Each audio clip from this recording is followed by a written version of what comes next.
আমরা একটু দেখে আসি যে ওয়াসিম ভাইয়ের আসলে অপারেশনের আগে তার কণ্ঠস্বর কেমন ছিল এবং কি কারণেই তার কণ্ঠস্বরটা পরিবর্তন হয়ে গিয়েছিল। আপনাদের বাড়ি কোথায়? নোয়াখালী। আচ্ছা, কি কাজ করেন আপনি? আমি সৌদিতে থাকি। সৌদি আরবে কত বছর ধরে আছেন? 22 বছর।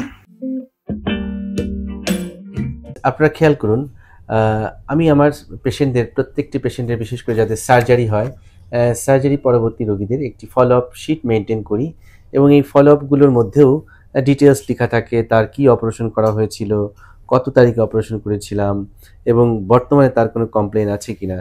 দেখে আমার ভীষণ ভালো লাগে যখন দেখি প্রেজেন্ট কমপ্লেন বা রোগীর কোনো কমপ্লেন নাই। যখন এই ফলো আপ শিটটি প্রথমে আমি দেখি, যখন আমার রেসিডেন্ট সার্জনরা সব কিছুকে গুছিয়ে আমার কাছে পেশ করে বা উপস্থাপন করে, তখন আমার শুরুতে নজর যায় তার বর্তমানে কোনো সমস্যা আছে কিনা। যখন আমি দেখি যে তার বর্তমান কমপ্লেনের মধ্যে নো কমপ্লেন লেখা, তখন সত্যি আমার ভীষণ ভালো লাগে। তো ওয়াসিম ভাই, তো আপনি তো ষড়যন্ত্রের একটি সমস্যায় ভুগছিলেন, তাই না? আপনার কি কি কষ্ট হতো? আমার কথা বলতে কথা বাধা লাগতো, এরপরে কথাগুলি সাউন্ড আসতো না। হ্যাঁ, এখন আমার কথা সাউন্ড আসে ঠিক মতো আর বাধা আসে না। আচ্ছা, ইনশাআল্লাহ আমার তাই পরিষ্কার লাগতেছে। বাহ, ভেরি গুড। তো এই সমস্যায়, অর্থাৎ এই যে কথা বেঁধে যেত, কণ্ঠস্বরের পরিবর্তন, আপনি কতদিন ধরে ভুগছিলেন এবং কত মাস? 8 মাস। 8 মাস। জি। এবং তখন আপনি কোথায় ছিলেন? আমি সৌদিতে ছিলাম। আপনি সৌদি আরবে ছিলেন? জি।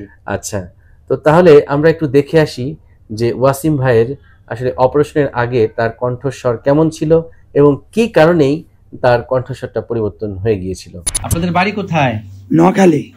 আচ্ছা, কি কাজ করেন আপনি? আমি সৌদিতে থাকি। সৌদি আরবে কত বছর ধরে আছেন? 22 বছর। এই যে আপনার কণ্ঠস্বর কিভাবে ভেঙে গেল, কিভাবে কণ্ঠস্বর পরিবর্তন হলো, কত বছর ধরে? 7-8 মাস। 7-8 মাস সুর আসে না, কথা বলতে পারি না। ডান পাশে ভোকাল কর্ডে এই গোটাটা তৈরি হয়েছে, এটাই হচ্ছে আসলে ভোকাল কর্ড পলিপ।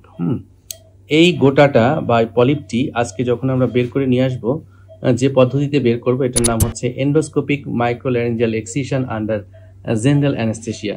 তাহলে একটা জিনিস খেয়াল করুন ওয়াসিম ভাই, এটা ছিল আপনার অপারেশনের আগের দৃশ্যটি, অর্থাৎ যেখানে একটি ভোকাল কর্ড পলিপ ছিল, আর এটা হচ্ছে আজকের চিত্র যেখানে কোনো রকম কোনো ভোকাল কর্ড পলিপ নেই। অর্থাৎ এই যে পলিপ থাকা অবস্থায় আপনার কণ্ঠস্বর ভেঙে গিয়েছিল বা কণ্ঠস্বরের পরিবর্তন হয়েছিল, এখন পলিপ নেই, আমরা অপারেশন করে বের করে দিয়ে এসেছি, যে কারণে ভোকাল কর্ডটা সুন্দরভাবে দেখা যাচ্ছে, একদম প্লেন সারফেস। তাহলে ওয়াসিম ভাই, আপনি তো বিদেশ যাচ্ছেন, তাই তো? ইনশাআল্লাহ। দেশের থেকে চিকিৎসা গ্রহণ করে নিজের চোখে যখন দেখছেন যে আপনার পলিপ এখন আর নেই, আপনার কেমন লাগছে? আলহামদুলিল্লাহ, আমার কাছে ভালো লাগছে। আচ্ছা আচ্ছা, আপনার জন্য হলো অনেক অনেক দোয়া।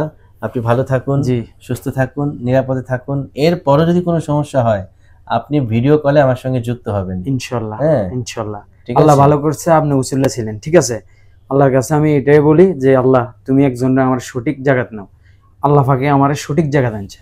তো আমি দর্শকের উদ্দেশ্যে একটা কথা বলতে চাই, আপনারা সঠিক জায়গায় যাইবেন, সঠিক চিকিৎসা নেবেন, ঠিক আছে। আর স্যারের জন্য দোয়া করবেন, আমার জন্য দোয়া করবেন। Thank you.